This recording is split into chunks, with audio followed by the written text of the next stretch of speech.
listen to Section 3.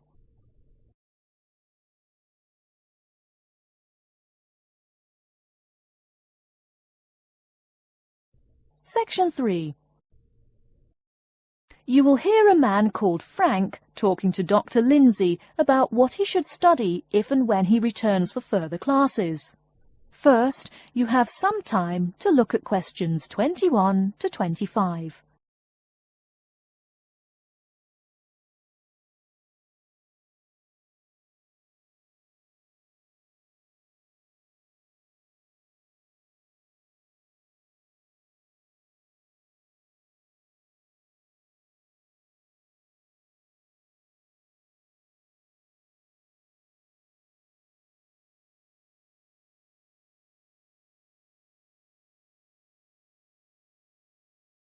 Now, listen carefully and answer questions 21 to 25. Hello, are you Dr. Lindsay, the returning student's advisor? Yes, that's right. Are you Frank? Your appointment wasn't until 2, but that's okay. Please come in and have a seat. Thanks. I like to arrive early whenever I have anything to do. That's certainly a praiseworthy habit.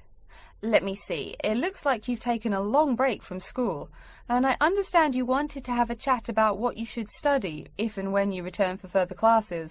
It's such a big challenge. I don't know if I'm crazy for doing this or not. Believe it or not, I know exactly what you mean. Before I began working here at the university, I taught primary school for nearly 10 years. It takes a lot of courage to go back to school. I feel more shy and scared than the primary students I teach. In the schools I taught, I found today's youngsters are very sure of themselves. In terms of intelligence, I have a lot to teach them, and the maturity level of much of my class leaves something to be desired. But in terms of confidence, wow, a lot more confident than I am now, that's for sure. Stop fretting.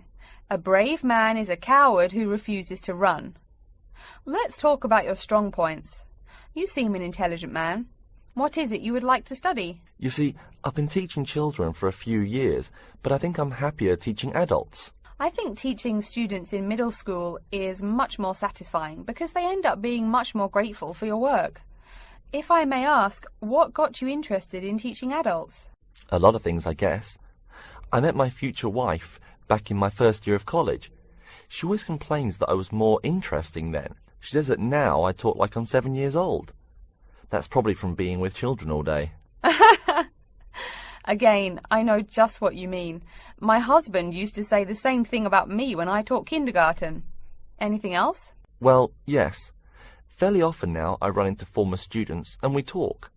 Some of them are getting close to being grown up. I guess I think more and more about how people develop over time. So I'm interested in the results of education, you know, the final stages. I see. Well, coming back to the university can be both difficult and very rewarding. There are some problems unique to returning students, you know, older students like yourself. What do you think is your greatest weakness? Well, I actually think my confidence is getting better. I'm definitely overcoming my introversion and starting to be much more comfortable in front of a class.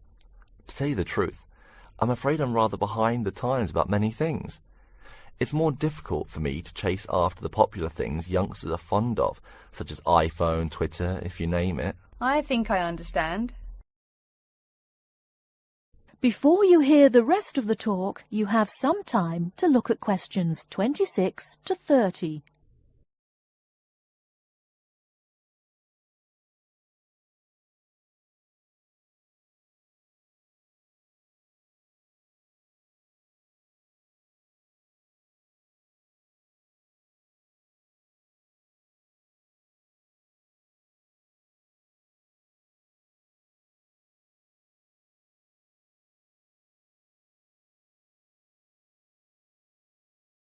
Now listen and answer questions 26 to 30. How old are you, 35? People at your age still go back to school for further education. I was a bit the same way. I mean, I didn't study at university till after I had a family, a husband and one child. My point of view was a lot different from your average 18-year-old girls, I can tell you. Gee, that sounds pretty rough. A family and college? Clearly you weren't unsuccessful, though. It was, Frank, it truly was. My first term at school was extremely stressful. But, excuse me, you're not here to listen to my life story. We're talking about your plans. Is there anything unique I should know about you or your past experience or plans? I'm afraid not. There is nothing interesting about my career or plans. It's really not too impressive. Now, I forbid you to talk like that. This is your one life, and if you're not interested, why bother living it? Don't be so humble, Frank. Okay. My wife says I'm a wimp. Let's talk about your dreams a bit. You want to teach adults, you said. What would you like to teach them? Well, when I first came to college, I really liked languages and literature. A lot of people have told me that for practical reasons, it would be more rewarding to choose business management as my major. But I made up my mind to study liberal arts once I got the idea of going back to school. I must say it's refreshing to meet someone who knows there's more to an education than computers and finance. Let's have a look at the university course catalogue. Excuse me, Dr. Lindsay, before we do that, could I maybe ask you some questions about changes in university life? I think I need to discuss that so I know what to expect. Of course, I'm here to help you. The biggest thing to get used to is the change in technology. Professors present things on huge screens, many of which are interactive computerized whiteboards. You can write on them still and use them like a touchscreen. They're really handy. No more sloppy scribbled notes on the projector. Let's see, I doubt you'll be living in student housing, so I won't go into all the improvements there. Another major change that you'll enjoy is the plethora of resources available for students. As a student, you have 24-hour access to the gym and library privileges that include the use of school computers to scan, copy and print. And, of course, the media library, which contains movies from all genres, and most of the movies listed on AFI's top 100 movies of all time. The dining facilities are also not what they used to be. They offer choices for all diets, and you can expect a hot meal any time of day. Wow, things really have changed. I'll be sure to utilize all those great facilities in my time here. Thanks for all your help, Dr. Lindsay. I think that's all the questions I have for now. That is the end of section 3. You now have half a minute to check your answers.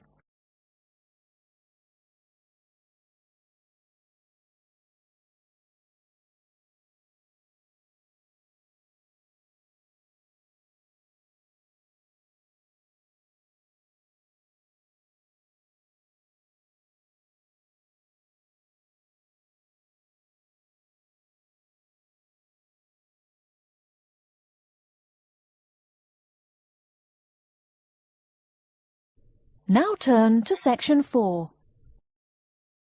Section 4. You will hear an introduction about the curriculum and facilities of Wassamata University. First, you have some time to look at questions 31 to 40.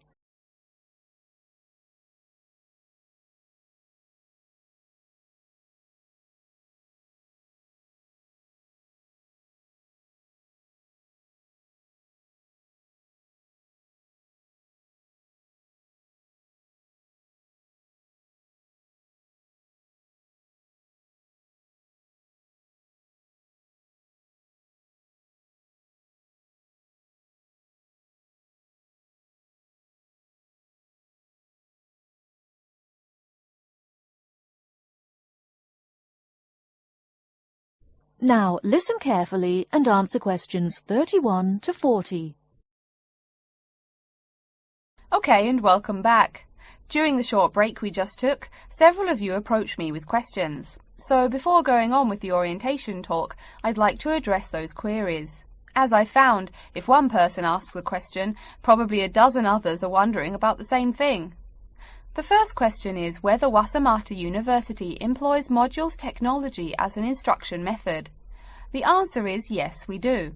At least that's what the university catalogue says. If some of you don't understand what modules technology is, don't worry. I googled the word but couldn't find it. Apparently, though, it's a method of broadband wireless access. At least, that's what an American company's website told me. But again, don't worry. If you need to know something more, your professor can tell you. Another question someone asked me was what tomorrow's workshop on research methods and skills was about. Well, research skills include any method you can imagine for finding and presenting any information you need. That's not just schoolwork either. Writing English, the native language for most of you, and finding a job are also research skills. And yes, those will be addressed in tomorrow's workshop. As you know, Wasamata University is one of this country's premier universities for the study of the dismal science, economics. Some of you, it seems, want to get a jump on their classmates. During the break, half a dozen of you came up and asked me where to find economics tomes. I know it's odd, but this school's library holdings are divided up between two libraries. Economics books are in the old library. If you look out of the window behind me, you can see it. It's the red brick building. Oh, before I forget, you economics types also need a lot of math, am I right? Well, those math books are neither in the old library nor in the new one. They can be found in the math department building. Why am I telling you this? Doesn't the invisible hand guide economists? Maybe it's good you asked. In 2008, that hand shoved most of the world economy off a cliff, didn't it? Now, I realize that most of you couldn't bring a computer printer or a photocopier from home. So I'm sure you're already wondering where you can copy things like term papers, internet articles, and things like that. I have some good news and some bad news. The good news is that there are a number of places you can make copies. These include both libraries and the Student Union building. Now the bad news. I'm sorry to say, most classroom buildings and academic departments do not have copiers students can use. So most of the large buildings you see around campus do not have copiers for students. The copiers there are reserved for professors and office staff. Oh yes, I nearly forgot to tell you. If you need to have printing done, all the copiers available to students are laser printers. Plus, for your convenience, you can pay using prepaid cards. You can get those in the Student Union building. That just covers the questions put to me. If you have more, please see me during the next break at 2:15. Right now, though, I'd like to start to give you a rundown on the various facilities here on campus. That way you won't get lost so easily in the weeks to come. I've been told that this year's incoming class features a large number of married students and parents. So you must be wondering where to put the baby while you're in class. Okay, right now we're in the Student Union building, right? Remember the big doors in front where you all came in? If you go out of the building, you can see the nursery is just on the other side of this building. It's only about 20 meters away. Convenient, eh? Next, we're all from different places around the country. Some of you are from other countries. That means we're pretty likely to get sick during the first months of school as we expose each other to many new viruses. So where's the doctor? Of course, you need to find the Medical Services Centre, which is on the right as you leave the building. Remember, that's the second building on the right. And if you look out of that window, you can see a lot of antenna and satellite dishes on the roof. So that's what we call the Media Centre. Yeah, I know, I think it's confusing too. The Media Centre is next to the Medical Centre. The chairwoman of the journalism school on the first floor doesn't like it when people who wander in there mistake her for a nurse. Chances are you'll have at least one math class while you're here. That red building there, just outside to the left, is the math department building.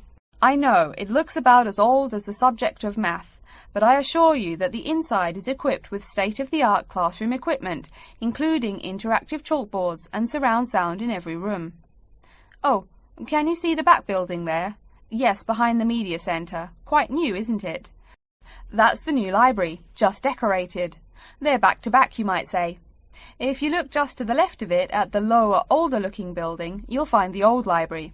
It's nice and quiet, perfect for those marathon study sessions during exam week.